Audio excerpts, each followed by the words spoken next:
Good morning, students. From your snapshot book, we are doing The Summer of the Beautiful White Horse, written by William Saroyan. Today, we are going to do with the last part of the chapter, and we will read that how Aram and Murad realized their mistake of stealing a horse to fulfill their passion and return it to their rightful owner. Let's continue with the line by line explanation of the chapter. In our last class, we learned that how Aram came to know that the white horse that they were riding on, that is, Aram and Murad are enjoying riding on, belongs to John Barrow. So, when he learns this, he goes to Murad's house. Let's continue. He was sitting under a peach tree trying to repair the hurt wing of a young robin which could not fly. He was talking to the bird. So, when Aram goes to Murad's house, he sees that Aram is healing the wing of a robin was in his hand, that is, a bird was in his hand, and the bird was injured. So Aram was healing the bird, and Aram was sitting under a peach tree, and when he is healing the bird, simultaneously he is talking to the bird. What is it? He said. So Murad questioned, what is it? What makes you come to me, or what has brought you to me? The farmer John Barrow, I said. He visited our house. He wants his horse. You have had it a month. I want you to promise not to take it back until I learn to ride. It will take you a year to learn to ride, my cousin Murad said. So Aram announces that John Barrow was at our home and he wants his horse, and now I've learned that the white horse belongs to John Barrow, and I want you to promise to me that we are not going to return him till I learn how to ride. So Murad says, you are a small boy and you will require a year to learn horse riding. We could keep the horse a year, I said. My cousin Murad leaped to his feet. What? He roared. Are you inviting a member of the Gargolonian family to steal? The horse must go to its rightful owner. When? I said. In 6 months at the latest, he said.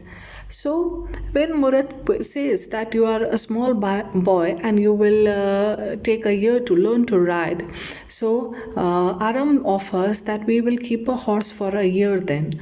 Murad was altogether shocked and amazed, and he stood on his feet and roared at Aram that you are actually keeping that horse for a year would be no less than stealing. So, you are inviting me to steal a horse. But then the truth is that the horse should be returned to its owner. Then Aram questions by what time we can keep it. So Murad says that in 6 months at the latest, he said. So 6 months we can keep the horse, but then we have to return to John Barrow. He threw the bird into the air. The bird tried hard, almost fell twice, but at last flew away high and straight. So Murad, who was healing the bird, threw the bird into the air. But then bird failed for 2 times, but at the 3rd time the bird flew away high and straight. Early every morning for 2 weeks, my cousin Murad and I took the horse out of the barn of the deserted vineyard where we were hiding it and rode it, and every morning the horse, when it was my turn to ride alone, leaped over grapevine and small trees and through me and ran away. Nevertheless, I hoped in time to learn to ride the way my cousin Murad rode.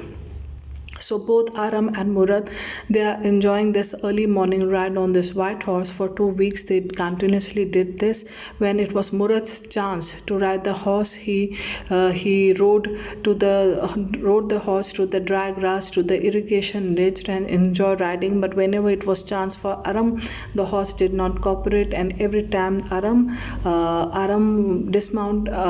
was thrown from the horse or dismounted the horse and dismounted from the horse, and the horse started leaping over the grapevine.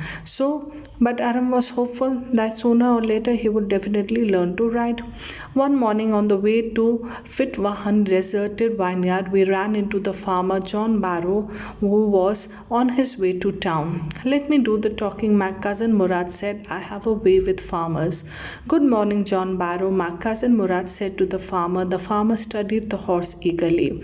So one day when both the brothers were going to Fitwahan deserted vineyard to hide the horse, they met John Barrow, and now John Barrow is the rightful owner. So Murad instructs Aram that I'm going to talk to him, you be quiet. So he wishes John Barrow when he sees him. The farmer studied the horse eagerly. Now John Barrow was amazed to see his horse, and he wanted to inspect the horse. He wanted to see the horse because he realizes that yes, I know this horse. This horse can be mine. Good morning, son of my friends, he said. What is the name of your horse? So, when John Barrow sees Ram and Murad along with the white horse, he is amazed to see one, and he questions. First, he gives them uh, answers to the good morning, and then he wishes to know the name of the horse.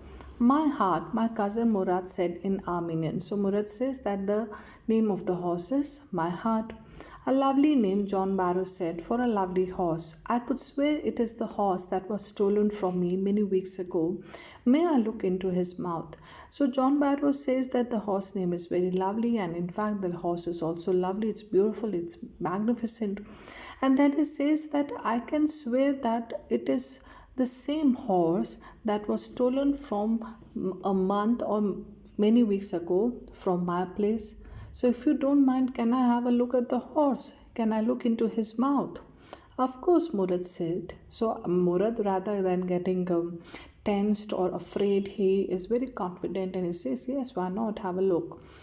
The farmer looked into the mouth of the horse. Tooth for tooth, he said. I could swear it is my horse if I didn't know your parents. So the farmer, that is John Barrow, he notices and inspects the mouth of the horse, and he checks the mouth, and he says every tooth matches, tooth for tooth, every bit of it matches from my horse.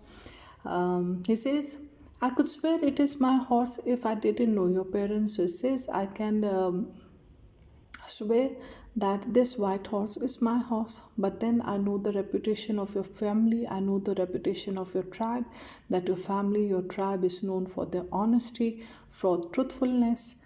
But then my eyes, what they believe is that this is my horse. The fame of your family for honesty is well known to me, yet the horse is the twin of my horse. So he says that I know your fame, your reputation, that your family is known for being honest, but then your horse and my horse, I can see this that it is a twin. It's a duplicate of my horse, the horse that is lost. A suspicious man would believe his eyes instead of his heart. So, a doubtful person would believe his eyes. I see this, I believe, I'm suspicious that this is my horse, but then I would like to believe my heart. My heart says what? That you belong to a good family, you belong to a respectable family, your family is known for its truth, for honesty. So, I would like to believe my heart rather than my eyes. Good day, my young friends. So John Barrow leaves. He understands that this is my horse, in fact, but then he does not try to question many things to the boys, and he believes that suspicious man would believe his eyes. So rather than believing his eyes, he would like to believe in the family values and the values that the tribe is known for. And he wishes good day to the boys. Good day, John Barrow, my cousin Murad said. Early the following morning, we took the horse to John Barrow's vineyard and put it in the barn. The dogs followed us around without making a sound. So Murad also wishes good day to John Barrow, and the very next morning, both the boys Aram and Murad go to John Barrow's vineyard, and very very quietly they place the horse in the barn of John Barrow. And when they are moving, they are there, the dogs over there, they do not make sound. They are not howling or barking on the strangers. The dogs, I whispered to my cousin Murad, I thought they would bark. So Aram is amazed that the dogs' first thing should have been that they should bark at the strangers, but then the dogs were quiet. They did not bark on Murad and Aram. They would at somebody else, he said. I have a way with dogs. So Murad says if it was anybody else, they would have barked on them. But then I have way with dogs. That is, I have an understanding. I know how to treat with the dogs.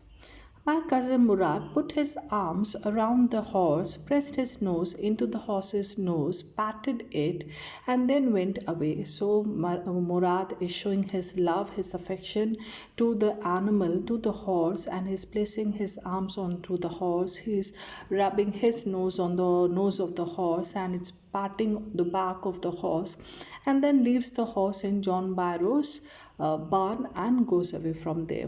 That afternoon, John Barrow came to our house in his surrey and showed my mother the horse that had been stolen and returned. So John Barrow comes to Aram's house and shows to Aram's mother the horse, and he has come with the surrey that was all useless for this period of time when the horse was stolen.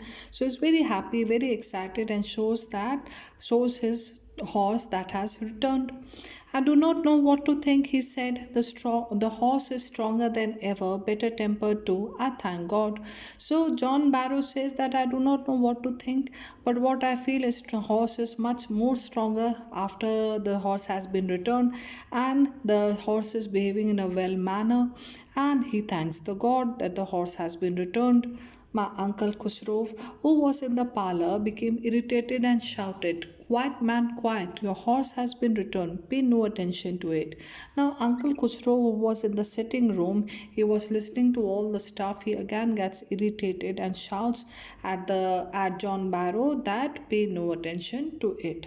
So the boys, that is Aram and Murad, they return the horse to John Barrow, and the reason that is their conscience might have pricked them, and they did not want to put their family's name and honor at stake. So they did not want to put a bad repute because of the action of stealing. So they returned the horse to its rightful owner.